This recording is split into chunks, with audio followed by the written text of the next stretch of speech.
conversation about exploring the collaborative space between individuals. I'm Karen Gimnig. And I'm Paul Tevis.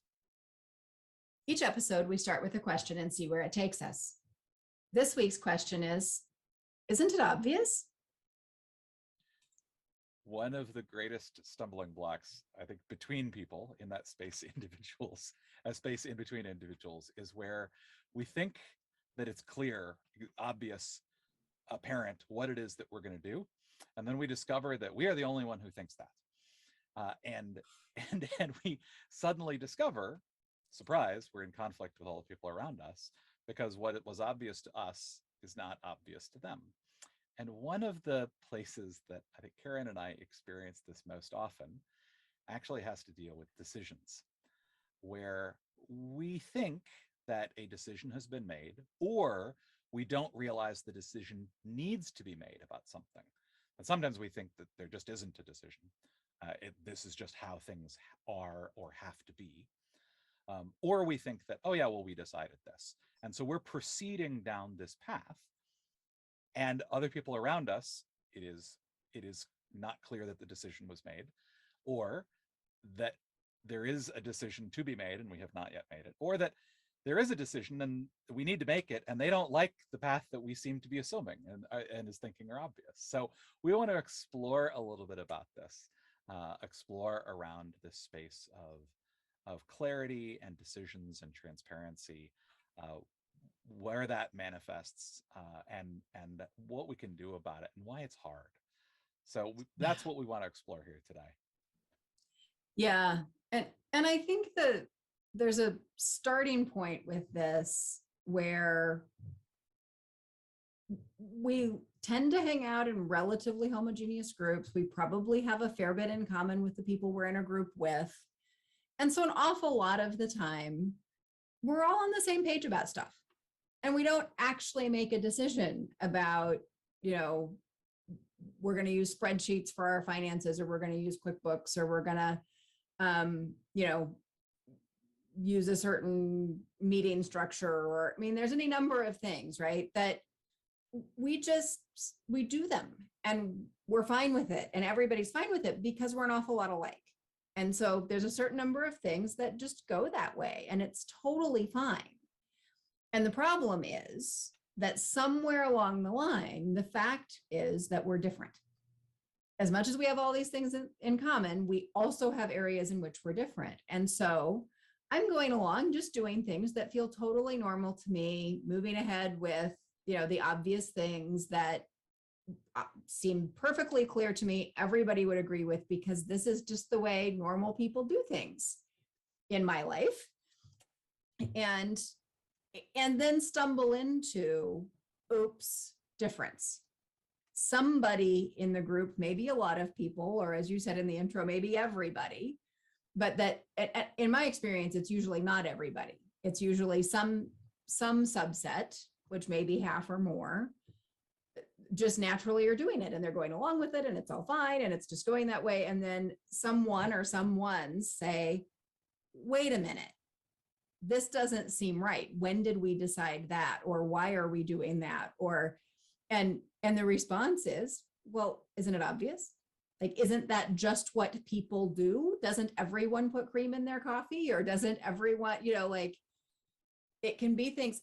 And to the person who's just moving along, it doesn't feel like they're grabbing power or sidestepping process or trying to avoid a decision. It just feels like the same way that you do routine automatic things and just roll with that.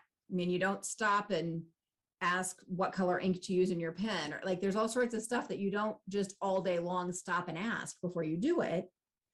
And this just feels like that same just routine stuff that we just know this is what it is, except it's not feeling that way to somebody else. Mm-hmm. And that shows up to some degree as conflict. And this is one of the themes that we talk about, is that conflict shows us where we have work to do. And this is one of the ways I think that happens. Yeah. And it is true that there are all kinds of things we don't actually make decisions about. Right.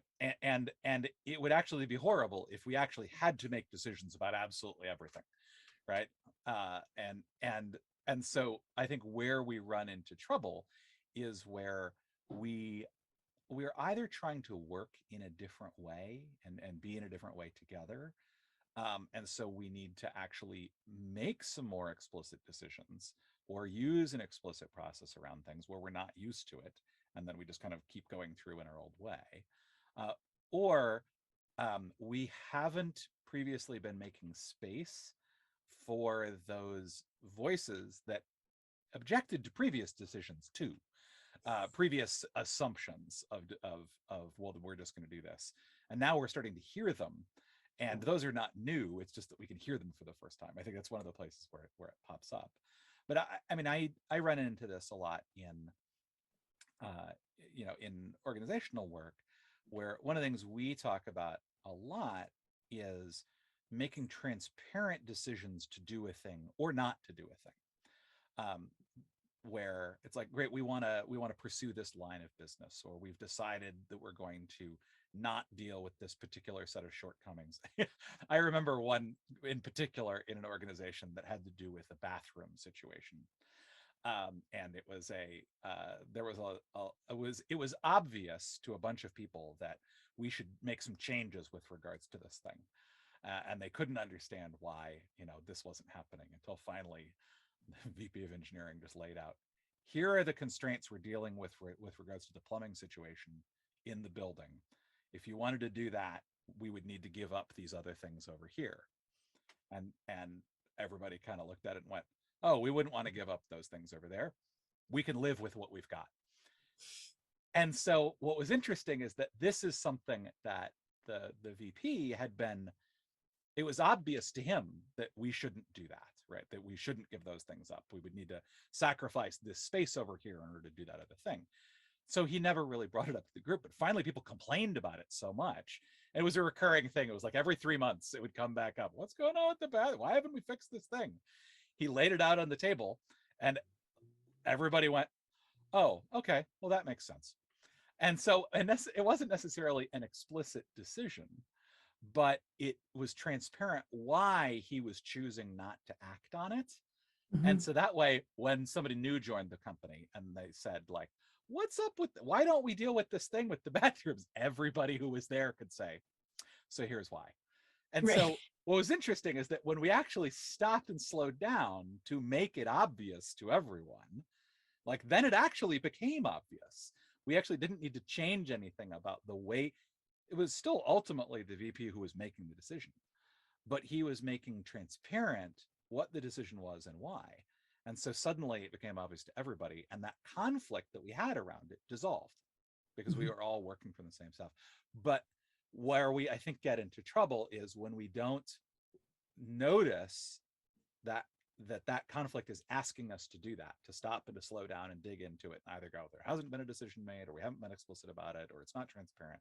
And we just try to push through and we just try to keep going rather than slowing down and stopping and dealing with, and working through it. Because the result was the same. The result was we didn't change anything about the bathrooms, but we processed what was going on there, and the conflict never resurfaced. Right. And I do think, I mean, you're pointing to hierarchy and how when you have hierarchy, transparency, even if you're going to keep the hierarchy of your decision making, you're still going to have the VP make that decision.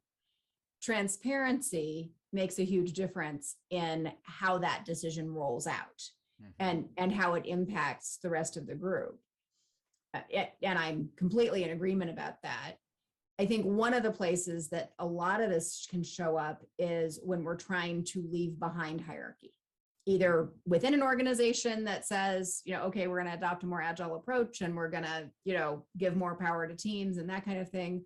Or when people who've been in corporate environments or other hierarchical environments join organizations that are non-hierarchical by definition, or at least by intention, that which is the space I work in a lot, of folks that are really new to a non-hierarchical environment. And so that same kind of thing wants to happen where the person who's involved in that part of the work, the VP that knows what's going on with the bathrooms, right? Whoever that is, wants to just say, we're not fixing the bathrooms. Mm-hmm. Because they're just sure that's the right decision and they know what they need to know for that. And two things then go on. The thing that you're talking about, the transparency problem, happens. But the other thing that happens is that they've really taken away agency from other members of the group. And that doesn't happen when you've got a structure of hierarchy, because that agency isn't supposed to be there. Nobody thought they got to make the decision, right? Mm-hmm. So you didn't have that happen with a VP. But if they think they're in an organization that is supposed to be more flat, where they're supposed to be involved in the decisions and where they're supposed to know what's going on, and frankly, where, one of them, maybe it really is important to them to get the bathrooms fixed for whatever the reason is, that same person who has been doing enough of the work at, they're the one who has all the information. Even if they share the information and say, we're just not going to do it, and these are the reasons why, there's still a piece about the explicit decision making, Mm-hmm. because it doesn't match. Mm-hmm. I just declared what's going to happen doesn't match with the group identity that says we make collaborative decisions. And if that decision had been delegated to that person, right? If the group had said, we've decided we don't want to all make the maintenance decisions, and so this one person or this team of people is going to make them, and then they're just handing it down, then you've kind of built in a pseudo hierarchy Mm-hmm. in there that lets that happen. But in the absence of that explicit delegation decision and the absence of an explicit decision on the topic at hand, you can get into all kinds of mess because somebody really wants new bathrooms. And they're saying, hold on here. Where is my agency in this? Why wasn't I consulted? And you've still got the person who knows all the elements and has been around longer, maybe. I mean, for whatever the reason, they think they know. And they don't maybe want to take time to go through it, or more often, they're just completely unconscious Mm-hmm. that there was a decision to be made here. Like, this is an actual decision. It's not just a natural thing that flows. It is an actual decision. And at the end of the day, if it hasn't been delegated, to keep feelings good about it, certainly at the moment that anyone brings up any discouragement about it, it's really important for that person who knows to not only come and transparently say, here's the plumbing situation and what it would mean, and we'd have to lose other things, but to also say, so I recommend that as a group we decide. Yeah. And this is where I tell people it's actually perfectly okay to say, there's this one good option and these other three terrible options. Which would you like? But you still have to get to the which would you like, or you lose the trust in the system. Mm-hmm. Well, what you're pointing to, I mean, it's actually kind of the same situation in both the hierarchical and the non-hierarchical, is a question of who actually has the decision-making authority. Right. In the hierarchical situation, it's like, great, this person, by virtue of their position in the org, has the authority to make the decision. Mm-hmm. In a more consensus-based, approach, there isn't that a person does not have that authority unless they've been explicitly delegated it by the group. And we often don't realize that that there is a decision to be made and that we don't have the authority to make it. And I think the big thing there, I mean, that you and I run into this a lot because we think about that kind of thing all the time. Like, we are process nerds when it comes to how humans human with each other. And one of the things that we do a lot of is, because we've been exposed to it and thought about it, many of these processes that are invisible to people are visible to us, because we've thought about it, because we know what to watch for, because we recognize that there are alternatives. I mean, it's the reason why people engage us as consultants, is because we've seen these kinds of things before. And also, when we are trying to help people to do this stuff, at the very beginning, we're trying to get them to see things that have been invisible to them the whole time, Right. because they've just been instinctual. They haven't needed to think about this before. So they don't, it's just, it's not in their awareness. And anytime that you're trying to work with something that is not in your awareness, or that is just starting to come into your awareness, like you're just starting to notice it, it's super awkward. Because and I think that's a thing where we as facilitators of this type of process have to have a lot of empathy. Mhm. Because honestly, I will say, this is a conversation that I have with people I work with all the time. Even as someone who teaches this kind of stuff, it's hard for me at times. And so I have to imagine for people who it's brand new to, it's even more challenging, because it is challenging those. It's forcing us to be explicit about things that we have always handled implicitly. And Mhm. so we don't have the language or the vocabulary or the patterns of thought around it to do it fluidly. And so certainly when people are, and we don't have good role models for so much of it either. We don't even have an idea of how it should look when we're doing it well. So I think that's really one of the places where we get caught. Mhm. Yeah, I think that's absolutely true. And I think it gets particularly messy if the person or group who is responsible for what is sometimes called process, that the people who are guiding, setting meeting agendas, figuring out how we make decisions, which decisions we need to make, you need somebody in the organization who's paying attention to how do we make decisions, because you and I as process nerds probably know that you're not going to have an organization where everybody's good at this, and that's just fine. But what you do need is at least somebody who's good at this, who's highly trusted, and that is actually really good at getting conscious about where where a decision is needed, where a decision hasn't been Mm-hmm. made. Like, Mm-hmm. it's really got a good filter for this seems like a thing we should just move forward and do. And which is the, yes, we're going to do laundry again this week because we do laundry. And if the machine's broken, we're just going to go to the laundromat this week. Like, things that are pretty straightforward. And we need to do that, and really watching for where have we crossed the line over Mm-hmm. to where I was making an assumption or somebody was making an assumption or there was a certain momentum around a thing that had never been decided, or worse, had been decided but not documented as decided or not communicated as decided, which means not decided. And so really knowing and getting really good discernment about where that line is between the things that we don't want to stop and try to make decisions about, that we just kind of keep doing, and what are the things that need decisions. And one tip about that is that none of us is going to get that right all the time. But the minute there's someone in the group saying, I don't know if we should do that, we have crossed the line. All it takes is one person who isn't sure we've decided it Mm-hmm. to make me at least go back and get curious and go, okay, so I need to not assume. I need to know clearly it isn't obvious. And so do I need to go back and find the document of the decision, or is this a decision we haven't made, or is this a decision that's been delegated, and how do I know that?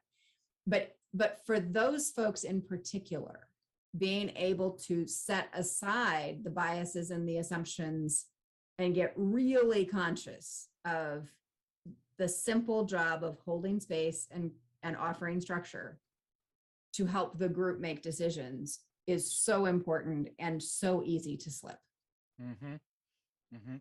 And it is, again, it's the kind of thing where when you're trying to do it differently than you have been, like, you don't even often realize how that stuff is kind of coming back up. A few years ago, when I was still an internal facilitator in an organization, uh, I had a manager ask me to facilitate sort of a culture workshop for his part of the organization, because they were going to be growing a lot, they were going to be hiring a lot of people, and they wanted to articulate sort of what their values were and like what was important to them, so that they could continue to sort of perpetuate those as they grew. And so I he brought me in, I ran this stuff, and a few weeks, like a week or two later, they'd come up with, this is who we are, this is our values, this is, and it was a very participatory process. um, and he basically came back and said he was unhappy with the result, and he started talking about how the method that we had used had these statistical problems and this voting thing. And I stopped and I said, I'm curious, is your objection to the process that we used or the result we landed on? And he had to stop, and he realized, oh no, actually my objection is not the process, my objection is where they got to. And then that allowed us to have a conversation about how he thought he was ready to delegate this stuff to the group to let them figure it out, and he was wrong. Right? He wasn't ready to do that. He wasn't ready to trust the process. He had right answers that he wanted them to land on, and that was a case where it was and there so this was it was obvious to him what answers they should have gotten to. Right. And when they didn't, like, he didn't even have a way of seeing that that was what he was expecting. And so instead he started critiquing process, rather than result. And so I think that that's another piece where when we hear objections, I think it is worth asking the question, is your objection that we didn't actually use the process we said we were going to, or is your objection that you don't like the result we got to because you didn't engage in the process, because we didn't engage like I think it's interesting to explore what's coming up around that. But again, it was a case where it was obvious to him the answers that the group was going to get to, and then they didn't get there, and he was surprised by it, and we had a whole lot of unpacking to do around that. Mm-hmm. And of course, the process can influence outcome, and that's particularly tricky if the outcome isn't what you want. Because if you'd run the process differently, it might have gotten, I mean, almost certainly if you'd run the process differently, some of the outcome would have been different, whether it would have been what he wanted. And there is the outcome of the actual decision and the outcome around the group relationships. And, those are different outcomes, but both related to process. But I think what you're saying is exactly right, that the role, if you're going to have good process, the person organizing the process has to be unattached to outcome and has to be really good at noticing their own biases and assumptions. And in the end, I think what we're saying is that the question, isn't it obvious, is no. And we need to get curious about what is going on, that something that seems obvious to me really isn't. Yeah. Well, I think that's going to do it for us for today. Until next time, I'm Paul Tevis. And I'm Karen Gimnig, and this has been Employing Differences.